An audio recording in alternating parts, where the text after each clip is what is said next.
那么还讲渠道商的痛点。那么今天我们说了，移动互联网变革把中间环节去掉了，那些贸易商利润越来越低。那我们今天我们到底怎么样把渠道商变成我们利益共同体？说渠道商是什么？渠道商是要挣钱的。我们今天我们在特别家居建材行业我们在那儿经销商他开了门店，那么高的租金，还要装修，还要请员工，员工成本又高，出活的又不多。那些做经销商的这些老板们，他不脑袋不疼吗？你怎么样？就是说，今天你做家居建材行业，你做一个产品，你要考虑招商的话，考虑找渠道商，你要考虑他们在思考什么，怎么帮助他们带来利润，而不是说你忽悠他一把。我们今天好多招商就是忽悠，把经销商的钱骗到后面没事了。我觉得做商业还是要基于诚信的，基于诚信，做真正的诚信。所以我们要从渠道商的痛点出发那比方说，我们很多产品同样是做经销商，我们经销商有什么特点？我们访谈了无数经销商，特别是家居建材行业，做经销商的人大多数都不是那种高学历那种什么本科生、研究生的少，因为做经销商还是一个相对的体力活，买卖搬来搬去的关系。他们关心什么？他们就是关心挣钱。所以我们就是说要从他们怎么帮助他们挣钱入手。只有你把他的问题考虑到了，才会有人跟你合作。你老算自己这份账，老是想怎么把经销商的钱货款装到你口袋里，不可持续。你骗人，你骗一时能骗一辈子吗？怎么样把经销商变成利益共同体，帮他创造利润，这是我们要思考的问题。那我们服务的是一个家居建材行业，板材、生态板。其实这个生态板这个行业呢，也是一个特别传统的行业。我觉得我的2015和2016很大一部分时间都被家居建材行业把我的时间给消耗掉了。为什么？他们很痛苦。那怎么样解决他们的痛点？那么这个生态板这个行业呢，也是如墨混珠。因为这个产品的品质，公说公有理，婆说婆有理，都说自己好。那比方说，就由环保来说，所有的板材经销商都说自己是环保的。它环保有个标准叫E0欧盟的标准，E0级标准。所有的我们在临沂是中国的板材之乡，所有做板材的都在写着自己是E0标准。但是这个E0的背后有真有假，但是谁真谁假，真假美猴王，用户不知道怎么辨别的问题。所以在这个行业里边，真正用心做E0环保的企业，因为你要真做，你是要付出很高成本的，那你就得贵。但是这种贵，用户可能还不买单。为什么？假的便宜，用户也不可感知。真的我分不出来，我知道谁真谁假，那我找便宜的呗。买贵的怕当冤大头嘛。人买东西的心理什么心理啊？不买最贵，也不买最便宜，找个折中的。比方说有个卖咖啡的故事有个咖啡店，他推出大杯和小杯，小杯3块，大杯5块。但是一般的呢，买小杯3块的多，他觉得这样呢挣钱太少。后来请了一个老师，给他支了一个招给了一个主意利用消费心理学。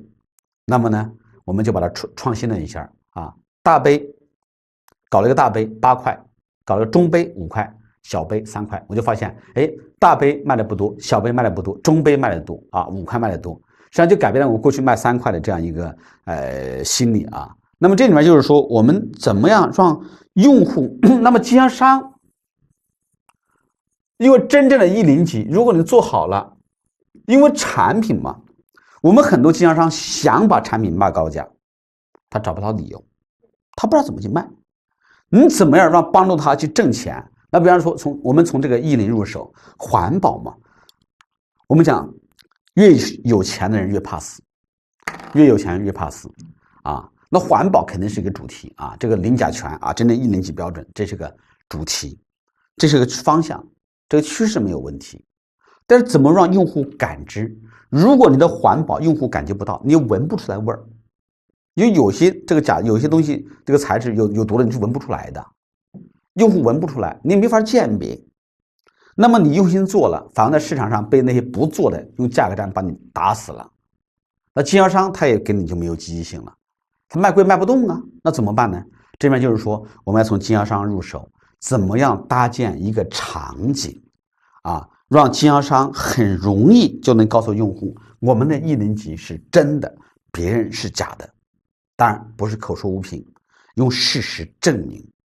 所以今天所有的营销，你讲你的好处，一定要让用户可以感知到，可以收到。比方说你喜欢一个人，你不是在口头上，而在行动上。如果没有行动，只有口头，就是假的。一个人喜不喜欢一个人，从眼睛能看出来，从行为能看出来，而不是从口头表达出来的。所以今天你做这个10，你要帮助经销商给他带来溢价，带来利润，怎么样带来？怎么让用户可以感知？我们就做了一件事儿啊，做了一件事儿，因为我们是真做。如果我们真做，让用户感觉不出来，等于白做。那让假的泛滥成灾，假的横行霸道，让真正有良心做品质的没有市场，这是一件很可悲的事情。所以我们怎么样让用户能够感到呢？我们就做了一件事情，做鱼缸，做一个鱼缸。那么这个鱼缸底下是木头的，侧面是木头的，这后面这个侧面木头的啊，这背后木头的，就正面这块是玻璃的，底下和这3块，1块、2块、3块是木头，就正面是块玻璃，底下是块木头。我们在里边用我们的板做成一个金鱼缸，在鱼缸里面放上水，养上金鱼。我们还切上几块小板在水里面泡着。我们写上一段文字，写上金鱼对水质的要求，写上一段文字。金鱼可能养个鱼就知道对水质要求比较高，水不好鱼就死。那如果这个板不环保，鱼肯定立即就死。那我们为什么敢做呢？因为我们是真正的10，我们做了这个鱼缸就在水里面长期泡着啊，有板在里面泡着，板还不包边，就是毛边把它放水里面泡。我们写上一段文字，这个鱼从哪一天开始放进去，已经持续养了多少天。如果这个板不环保，鱼的寿命不会超过半小时。如果环保，它会一直活下去。这个鱼请大家共同见证它能活多久。我们就搭了这样一个场景，让用户能感受到我们真正的1级环保。那这个呢，其实你就不用说要很复杂的销售话术了，一段文字，我们在每个店里边就做了一个鱼缸，上面配上一段文字，往那一贴。不用废话，用户一看什么叫1级环保，不信你买其他的板做鱼缸试试，一做鱼就死，我们就不死。为什么？我们是真正的。所以这个呢，就相当于帮助经销商找到一个溢价的理由。也就是说，你的品质啊，你说好，你要让在终端里边能够让用户可以感知，可以呈现出来。就这样，因为从经销商的角度来说，经销商是愿意选择品牌的厂家合作。为什么？因为品牌的好处有溢价，品牌东西它贵呀。你没有品牌的东西，让经销商在市场打价格战，打来打去，说实话，打了之后连房租都付不起，人家公司都开不起，就变成恶性竞争了。所以我们渠道商，我们最重要是什么呢？我们要把渠道商变成我们的利益共同体，一家人啊，这是我们最好的方式。所以我们今天在拓展，特别家居建材行业在拓展经销商的时候，我们经销商分3种，一种是专卖，一心一意只卖我一家。那么这个我们就把它重视起来，变成利益共同体，它是我们的4支。一个品牌再牛，如果没有经销商的支持，你可能一夜就回到解放前了。第二呢，就是可能有部分经销商对我们信任度不够，同时卖我的产品，也同时卖别人产品，那可能就是说信任度不够。这个呢，我们要想办法变成我们的专卖。第3个呢，有一种经销商什么都卖啊，谁的都卖，谁便宜的卖谁。这种经销商我们基本上是要把它淘汰掉的，因为他没有品牌意识啊。所以我们在这里边呢，也做了很多营销活动啊，针对经销商的痛点，我们做了很多营销活动。比方说今年在01国际墨博会，我们就搞了一场活动，这是我们连续搞了第3届中国01板材经销商营销论坛。实际上今天这些经销商啊，大家都在困惑，因为整个市场需求下降，大家想打价格战又怕打价格战，想打是想提高自己的销量，怕打是把利润打没了。那我们怎么来帮助他们找到他们的解决方案呢？帮助他们解决问题呢？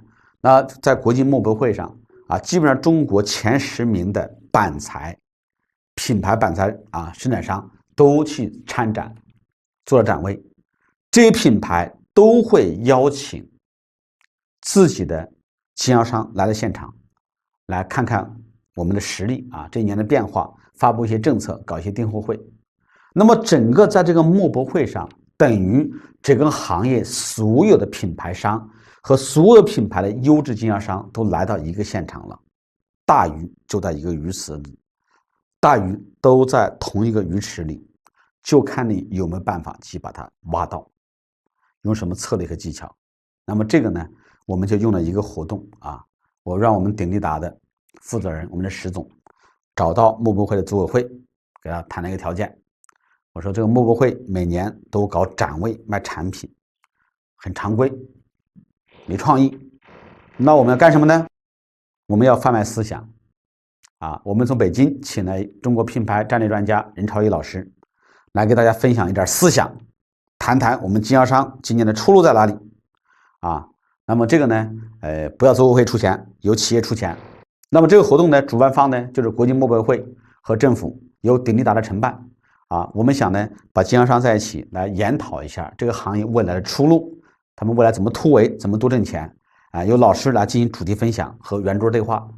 那组委会一听这个事儿可以啊，又帮他掏钱，又能够给他办点活动，分享一点思想啊。那么我们主要是什么呢？说是办这样一个论坛，主要是想把这个行业一些优质经销商全部拉到这样的现场来，我们顺便啊再分享经销商未来的发展方向啊，怎么去提高销售业绩之外的，我们顺便就做鼎力达的招商发布。那么这种招商会呢，效果是很好的啊。这就是说，针对他们的痛点，我们做了一些活动啊，这叫渠道商的痛点。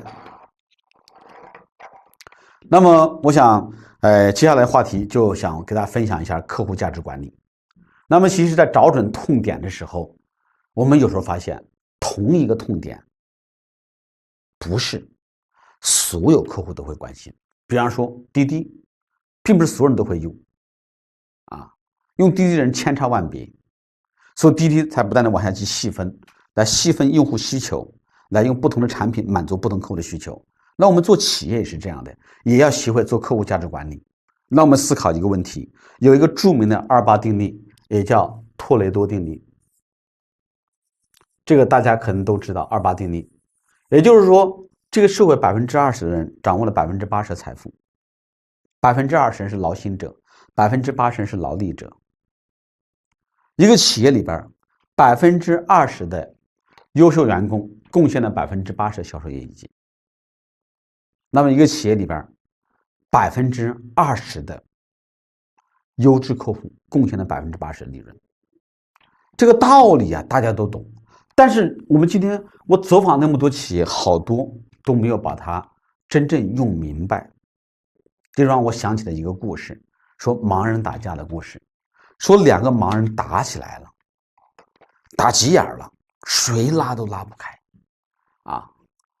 他为什么拉不开呢？说瞎子打架死不放手，拉开就找不着了啊。每当听到这个笑话的时候，很多人都会笑啊，觉得挺好玩的。瞎子打架死不放手，拉开找不着。实际上今天我们在服务那么多家企业以后，我们好多企业就是在盲打，在进攻市场的时候完全是盲打的方式，没有找到客户价值管理背后的28定律。我们思考一个问题，比方说我们的企业里边，既然有20%高度认可我们的优质客户，完成了我们80%的利润，也有60%的一般客户贡献了20%的利润。当然还有我们企业里边有没有天天要求多事儿多嫌价格贵的客户？也有。还有20%的垃圾客户天天在干扰我们，烦死了我们。那我们想请大家思考，我们做企业到底是要服务 A 类客户，还是服务 B 类客户，还是服务 C 类客户？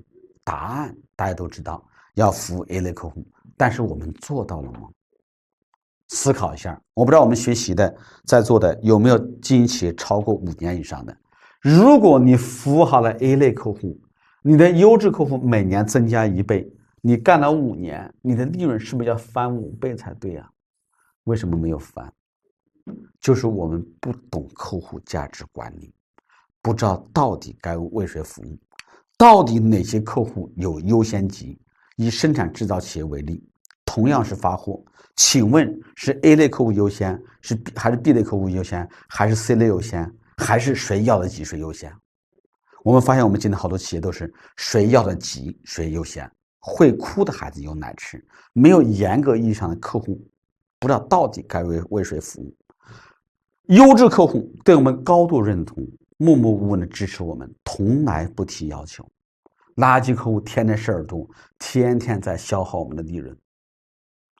做企业没有别的，最简单的客户价值管理的原则，把优质客户不断增加，把垃圾客户送给竞争对手，烦死你的对手。但是我们做到了吗？很多是没有做到的。第一个问题，怎么去巩固优质客户？好多人不知道。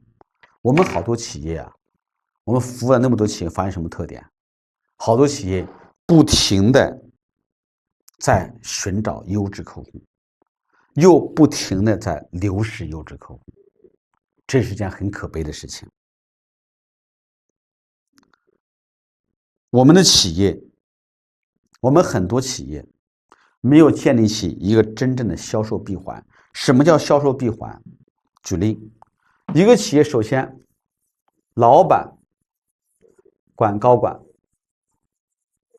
高管管中层，中层管员工，员工卖产品，产品卖给客户，这是正常的一个流程。我想请各位思考，这个客户满不满意，爽不爽？请问老板知道吗？如果今天学习是老板，你们思考一下，你知道你的客户是谁，优质客户是谁，他每天爽不爽，有哪些不满意的地方，流失没有，你知道吗？80%以上是不知道的。那如果把这比喻成一个人的脑袋，这比喻成一个人的躯干，客户比喻成我们的2条腿，现在是不是腿麻了，脑袋不知道呢？这叫什么？半身不遂。80%的企业有半身不遂症的治。如果这个销售闭环没有打通，老板的指挥全是瞎指挥。为什么企业没有执行力？瞎指挥嘛。不以解决客户问题为目的的指挥都是瞎指挥。所以为什么我们老板辛辛苦苦的给高管支招，给中层支招，给员工支招，大家不愿意听啊？不接地气呀。大家看看《亮剑》里面那个李云龙，很厉害，打仗很厉害，逢战必胜。他最大特点是什么？不听指挥。为什么不听指挥啊？他后方司令部在后方，他不知道前线市场的变化。那时候也没有手机，也没有电话，前线发生什么变化及时通知不了。等后方把指令发过来，前面早就被打死了。等什么指令？打了再说，打赢了就是王者，打输了打死了还指挥个鬼啊！所以华为任正非为什么喊出一个口号，让一线呼唤炮火的声音？很多老板上不霸天，下不霸地，成了个半仙儿，既不接地气，也没有战略高度，每天在这瞎琢磨事儿，没琢磨明白，不知道该指挥谁，半身不遂症。所以我们一定要学会去分析客户价值。做企业，我觉得社会是很公平的。每个人每天24个小时，工作时间不会超过15个小时。为什么有的人当老板，有的人天天在赚钱，有的人在打工，有的人破产，有人扫马路？人生来区别很大吗？我们思考，经营一家企业，盈利能力和老板的学历有关系吗？未必。和老板的身高有关系吗？未必。和老板的人脉资源有关系吗？未必。毛泽东和张学良哪个出身更好，哪个人脉资源更多？那为什么最后毛泽东统一了中国，解放了中国？张学良呢？这是我们去思考的问题。那老板企业的盈利能力和老板是什么有关系呢？和老板到底有没有服务我们的自有价值客户有关系。我们经常有客户提意见，但是不知道哪个客户提的意见是对的，该听谁的，这是最可悲的事情。如果你学会了优质客户复制的方法，你提高自己的盈利能力是很容易的，每年利润就嗖的往上涨。所以我们认为，不以提高利润为目的的咨询都是耍流氓。做品牌是要挣钱的，做品牌不是烧钱，所以做品牌烧钱就是一个忽悠。所以为什么我们敢说做品牌迅速提高业绩10%到30%，靠实力找到方法了。所以这背后叫追魂三部曲。什么叫追魂三部曲？我们首先要思考第一个问题，到底谁是我们的 A 类客户，谁是我们的优质客户？我们要学会给他贴标签，要学会贴标签。谁是我们的优质客户？什么叫标签？共性特征。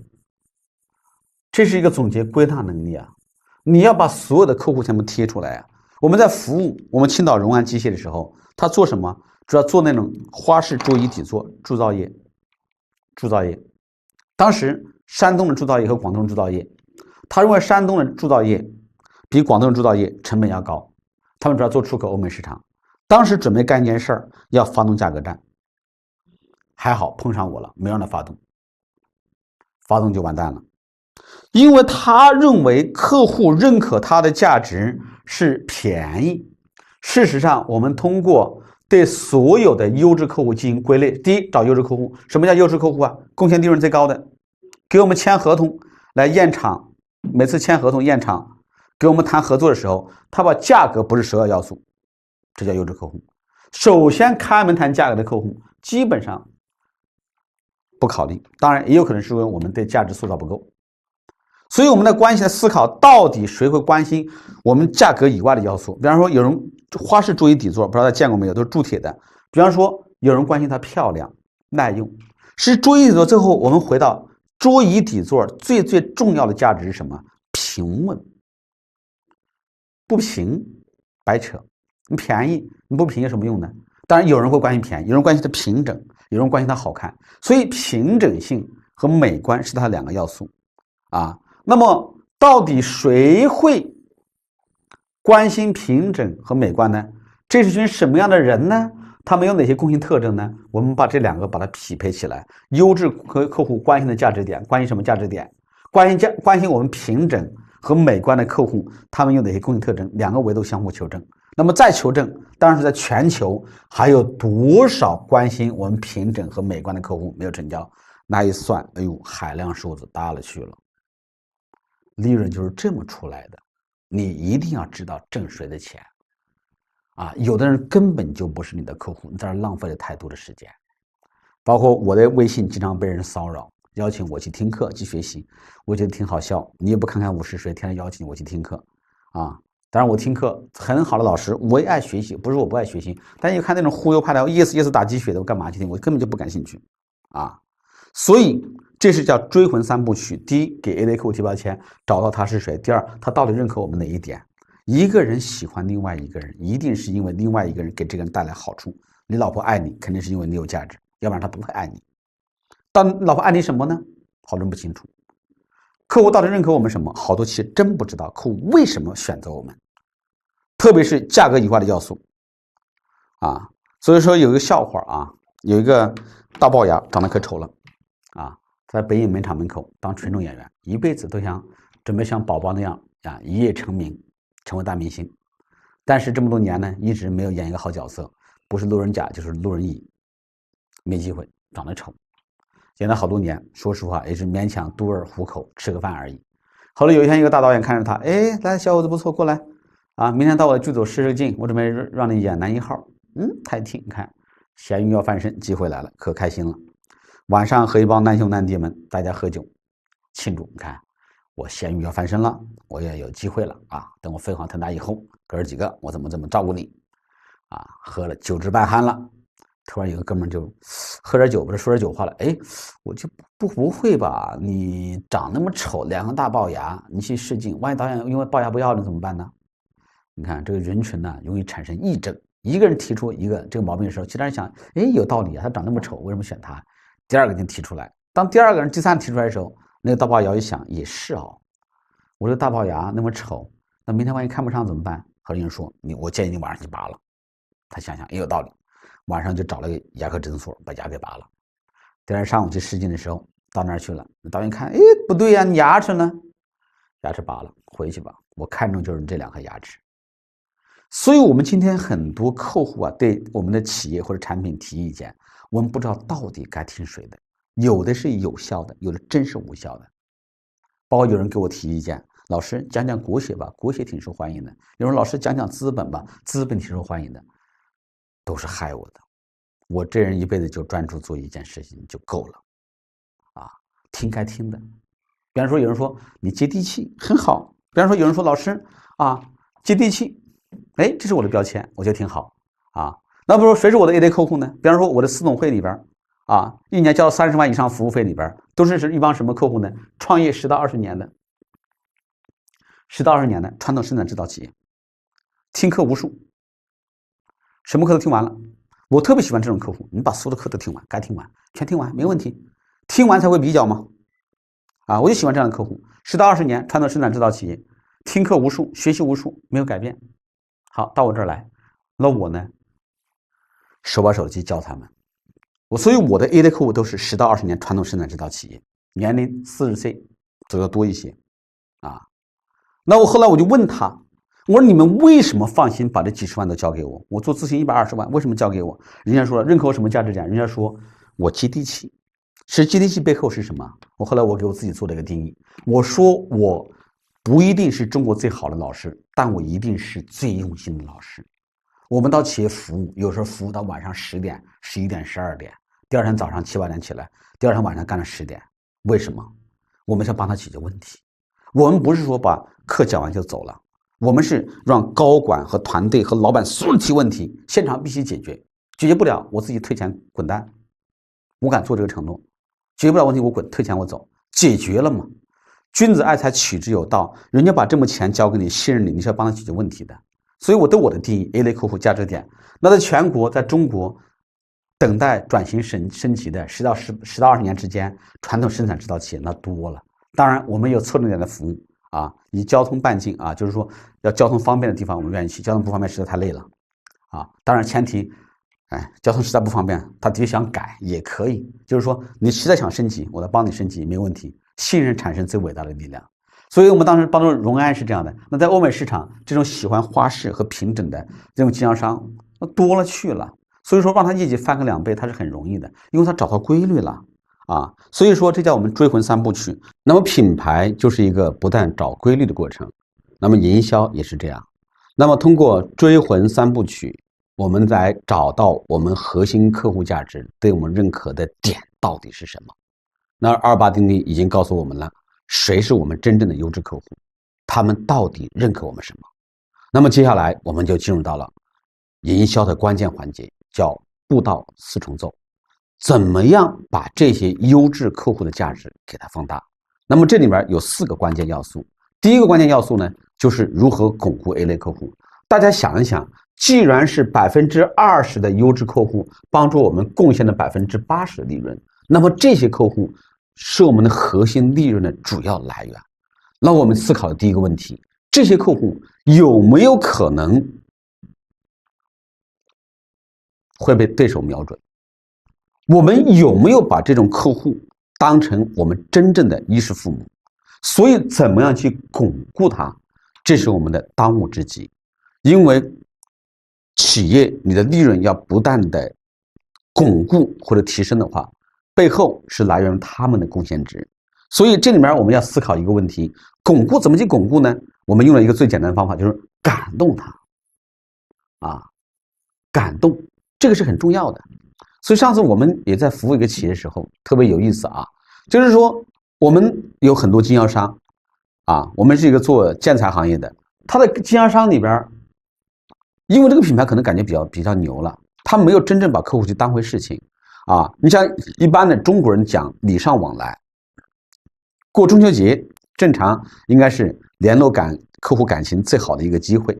那么常规的，我们会给客户准备点月饼或者什么礼品、土特产什么的啊。但是我们以为这种客户对我们认可，我们往往会忽视他啊。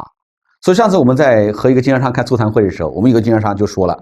啊，就聊了这个事儿了。他说我以为我们这个品牌到了中秋节应该给我们送一盒月饼，但是所有的很多朋友都送了，就差这个品牌没有送。他说我有点不理解，说人送礼是什么感觉？你送我的我记不住，但是没送的我一定记得住。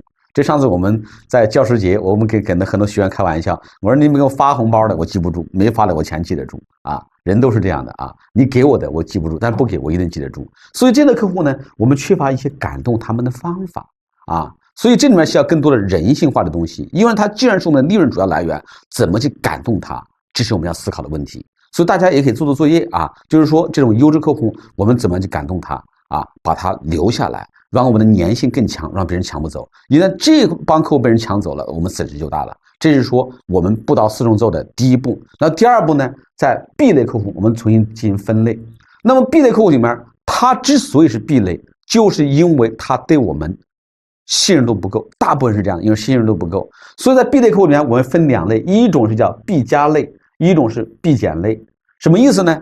一种是 B 减类，我们有可能要么就这样，要不赶紧给它降级，降成 C 级算了，我们就把它放弃掉了。那么 B 加类什么呢？它往往这种客户，他肯定是有潜力的啊，他有潜力，他就是因为对我们信任不够，他既买我们的产品，他也买我们竞争对手的。所以这类客户一旦转化过来，他对我们的业绩贡献值也是非常大的。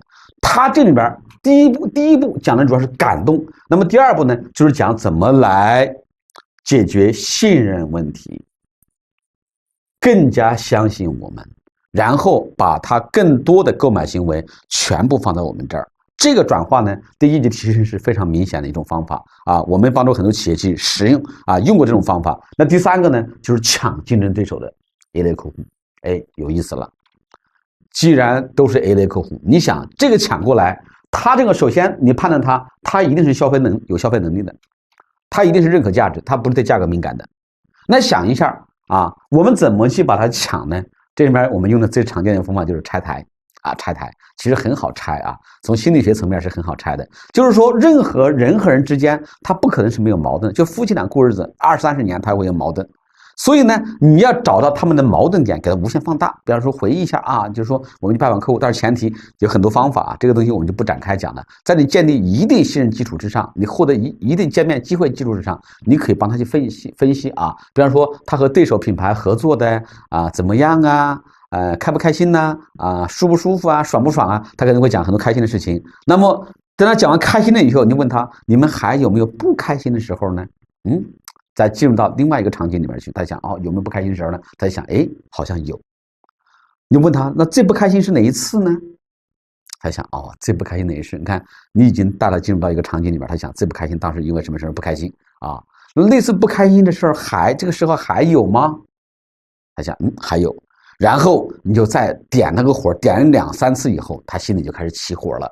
各位，起火了，你就知道他和那个对手之间，他们合作。对手在服务他的优质客户的时候，他们有哪些短板和缺陷？这些短板和缺陷就是我们去抢对手 A 类客户的最好机会。我们千万不要去抢对手的 C 类客户，把 A 类客户抢过来。所以这里面呢，主要策略有什么？就是拆台啊，找他和原品牌的哪些不爽的点。你把这不爽的点给它放大，1次、2次、3次放大以后，它一旦到我们这儿来了，哦，那就是一件很爽的事情。那具体策略呢，大家可以去思考啊。我们在这里主要是起的一个抛砖引玉的作用，你们去想怎么去解决问题。那么第4个呢，怎么去找回流失的 A 类客户啊？我们的业绩的下滑，往往不是因为对手无情，对手太狠。我们的业绩下滑，往往不是因为对手太狠，也不是因为优质客户无情，而是因为我们把优质客户没有当回事儿。所以在很多行业啊，比方说美容美发行业啊、培训行业啊，不停的给客户洗脑，啊，不停的让客户掏腰包，不停的伤害客户。所以这里面它是什么客户都有。可能里边有优质客户，但是因为伤害太狠，让客户流失了。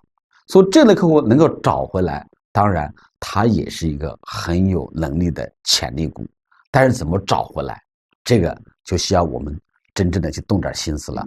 那么从难度来说啊，从这个难度啊，这4部曲的难度，如果说这个难度有25%，那么这个难度就到50%了，这个难度就到75%了，这个就到100%了啊。难度系数，这个最简单，这个相对难一些，这个难度更高一些。最难在第4步，怎么找回来？就像你和你老婆离了婚了，老婆已经嫁了人了，你还把她抢回来，这事肯定有难度。但一旦抢回来了，这也是提升我们自己管理能力和销售能力的在线。所以越做越难的事儿，才能越显示我们的水平。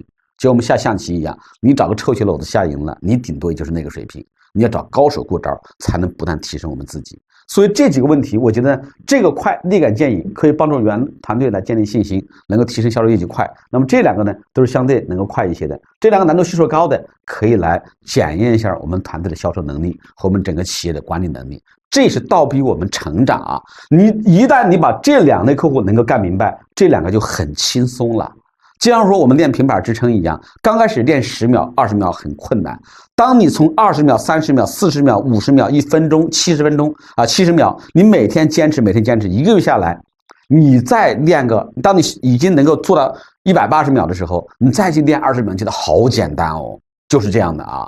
所以就像跑步一样，我们在四总会成员里边，好多喜欢健身的啊，每天早上起来10公里。那对于刚会跑步的人来说，刚开始晨练，能跑10公里那就废了。我们当时就有我们一个企业家啊，我们四总会的，第一天他也出去啊，跟着一起跑10公里，结果跑3公里，完了回都回不来。为什么？他缺乏这样一个基本的能力的训练。